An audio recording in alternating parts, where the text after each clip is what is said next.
Nag-uumpisa kami sa Blue Ribbon Committee. Nakapag-umpisan lang ako, isang araw pa lang.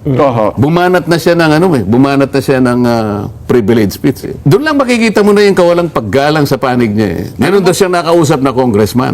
Tinanong niya raw, ilan ba kayang congressman na contractor ngayon?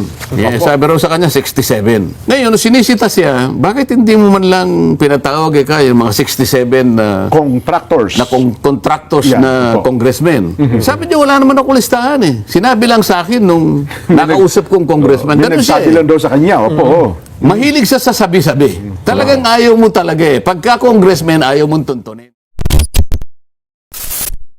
Simulan agad natin, Sen, kasi noong nakaraan sa Senado, ang nagiging panimula lagi ay ang temperatura. Sapagkat tumaabot daw po ng 45 degrees Celsius ang init at lalo pong uminit sa loob ng Senado sa kabila ng napakalakas po ng aircon. Nakaraang araw nga, naging 55 degrees eh. Ganun po? Umabot hanggang sa Ceiling.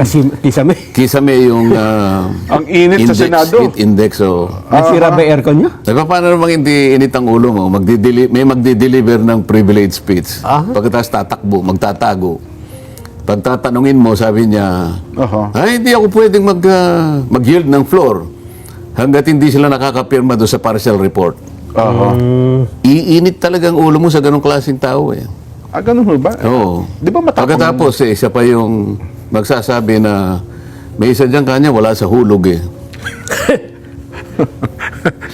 Meron naman kaming nakilala, Sen, nakumunoy naman. Nahulog. Hindi lang nakumunoy. Anyway, simulan na natin, Sen.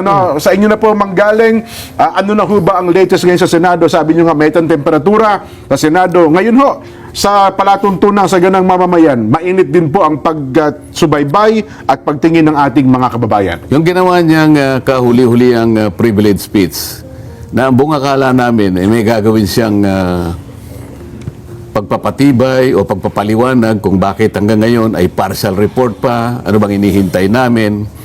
Pero ang totoo pa lang niyang pakay ay maglabas siya ng isang matatawag nating parang comics eh.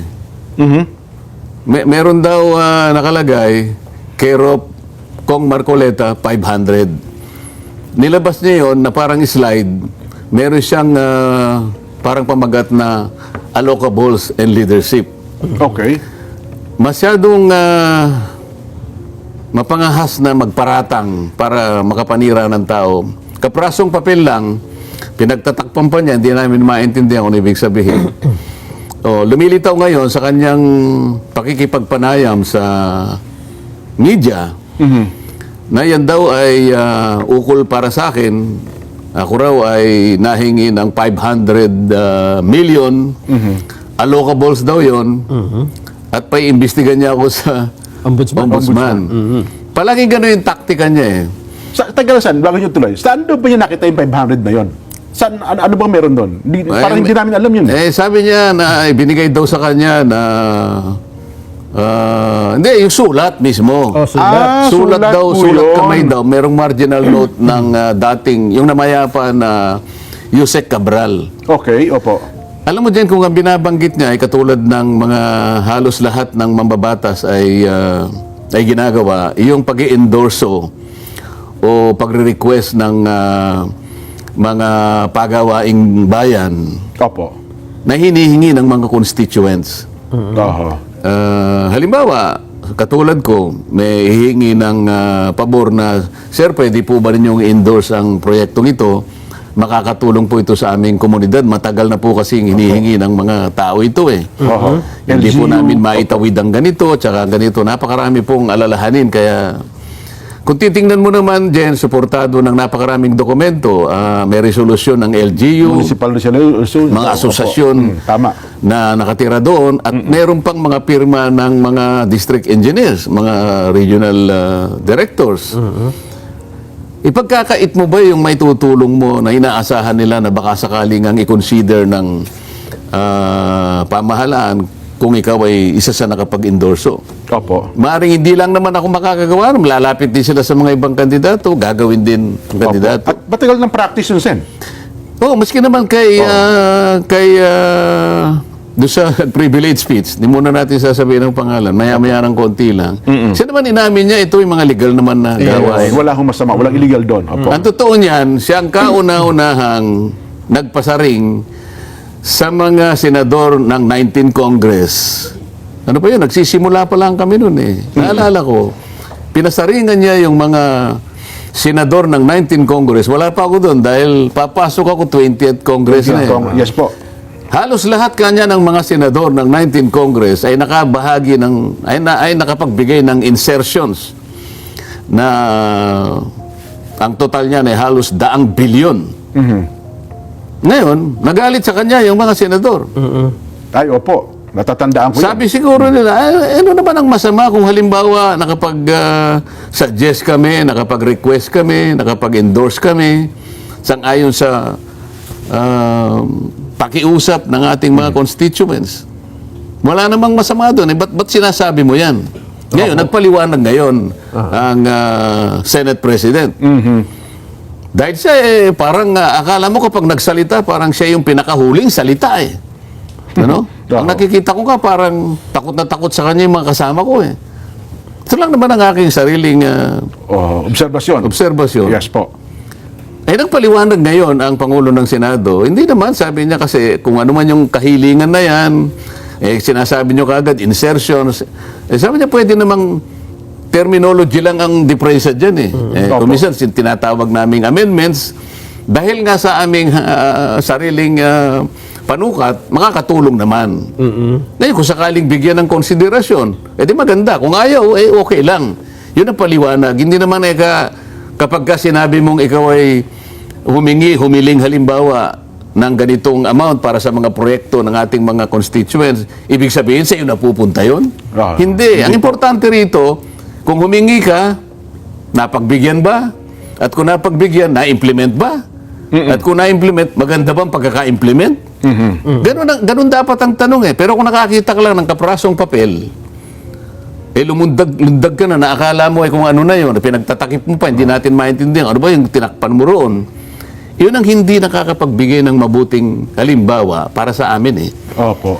Naisip ko tuloy, ewan ko kung meron tayong slide na may papakita riyan, nung nag-uumpisa kami sa Blue Ribbon Committee, nakapag-umpisan lang ako, isang araw pa lang.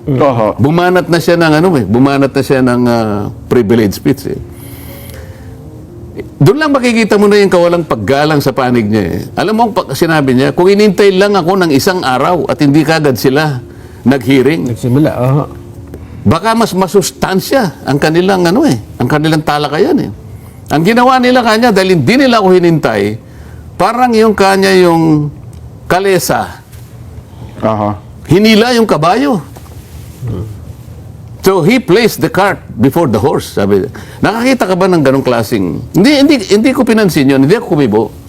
Opo. Ganun siya palagi. Pagkatapos ay doon ay pinakita niya sa kanyang privilege speech yung dating Yusek Cabral nag-text sa aming Senate President na nagbo-volunteer siya na magbigay ng 500 million kaagad. Isasama kaagad niya sa NEP at inihiling niya kay Senator Soto noon, hindi pa naman SP President, baka po kanya gusto ninyong bibigyan ko po kayo ng menu para maiwasan natin ang ganito at saka ganyan. Opo. Nilagay niya sa kanyang privilege speech, buhay pa si Secretary Cabral noon. Ayan, makikita niyo sa slide. Opo. Hanggang doon lang. Hindi naman niya tinanong, hindi naman niya sinuri, hindi niya hinimay, hindi ko alam kung tinanong niya si Senator Soto kung totoo, kung naibig nga yung 500 million. At lalo na, wala siyang sinabi na dalhin muna sa ombudsman niya. Bakit ko nakakita ng papel na halimbawa, endorsement, ako tingin ko endorsement yun eh. Tingin ko nakiusap ako na pwede kayang pagbigyan ito kasi maliwanag naman na merong supporting documents. So, inihiling ko po na ini-endorse ko na baka pwede niyong i-consider. Opo. Ganyan palagi ang taktika niya. Bakit yun hindi niya sinuri? Ba't hindi niya tinuntun? Hinayaan niya lang.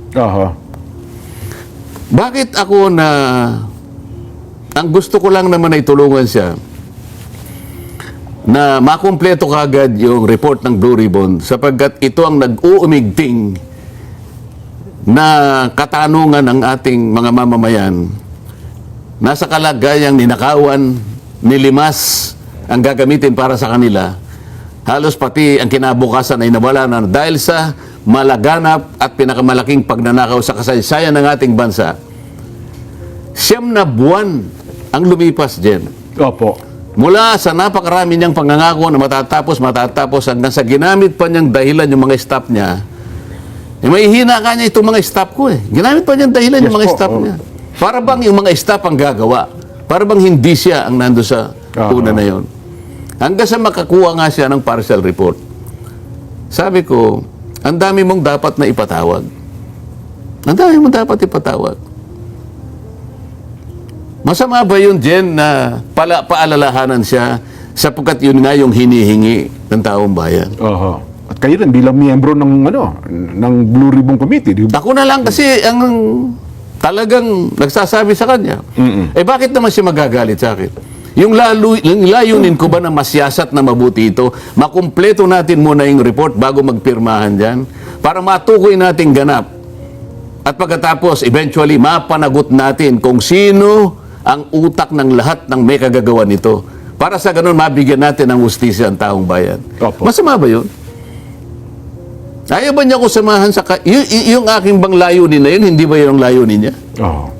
O baka hindi. Kasi nagagalit siya eh. Oo Bakit nga. ako ang babalikan niya? Oho. Hindi siya consistent eh. Oo. Akalain mo, 2022 pa lang din. Meron daw siyang nakausap na congressman. Tinanong niya raw, ilan ba kayang congressman na contractor ngayon? Sabi raw sa kanya, 67. 67. Sabi niya, baka 2022 yun. Baka ngayon kanya, baka higit pa roon. Ngayon, sinisita siya, bakit hindi mo man lang pinatawag yung mga 67 na Contractors. contractors Yeah, na po. congressmen? Sabi niya, wala naman ako listahan eh. Sinabi lang sa akin nung nakausap kong congressman. May Ganun siya nagsabi eh. lang daw sa kanya. Opo. Mahilig siya sa sabi-sabi. Okay? Oo. Sabi niya, magaling siyang investigador eh. Nakausap mo na pala yung kaibigan mong congressman at sinabi niya sa'yo, meron siyang kilalang 67 na contractors na congressmen na kung saan yung mga proyekto nila, sila mismo ang nag-i-implement. Ba't di mo pa kinuha yung listahan? Oo nga. Ba't di mo pa kinuha yung pangalan? Oo. Ano bang gusto mong palabasin? Talagang ayaw mo talaga eh. Pagka congressman, ayaw mong tuntunin. Nasaan ang consistency rito? Bakit sasabihin niya, alam mo kanya, si Senator Marcoleta, nawala sa hulog eh. Oo, Yung nga po. nung nagano siya, nung nagpa-interview siya. Hindi ko maintindihan kung bakit niya sinabi yun. Wala na siya, hindi na siya in sync with reality. Oo. Yun ho ang kanyang binabanggit. Akalain mo kanya, sinabi ko na nga na ayaw kong magpa-interpolate dahil nga ang gusto ko bago ako mag-yield ng floor Ipumaba ay muna. makompleto muna yung signature na gusto ko. Na kailangan makapirma yung majority.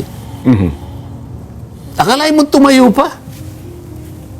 Madalas ganyan eh, sabi niya. Oo. Ang sabi ko naman kako, kung sinabi mo lang na ayaw mo magpa-interpolate kahit kanino, lalong-lalo na kay Senator Marcoleta, Opo. dahil natatakot ka o nahihiya ka, Oho. tatanggapin ko yung katwiran mo eh. Oho. Eh, ba't kita pipilitin? Ayaw mo nga eh. Oo nga naman. Baka nga naman takot ka. At alam ko, takot na takot ka talaga. Either pupunta ka sa lounge natin, pupunta ka sa opisina mo, nandun ka naman eh, nakikinig ka naman eh. Pero wag mong gagamitin na dahilan na kailangan naming pumirma muna. Sino ba yung wala sa hulog ngayon? Nakakita ka ba partial report, papipirmahin mo kami? Ang partial report po ay hindi kumpleto. Opo. Kaya gusto ko, ikumpleto mo muna para makita natin, kapag ka maganda na, at sang-ayon naman sa mga nangyari, sa dami ng mga taong kinausap natin, bakit hindi kami pipirma? Alam mo, sa akin, Jen, Nelson, trap yun eh.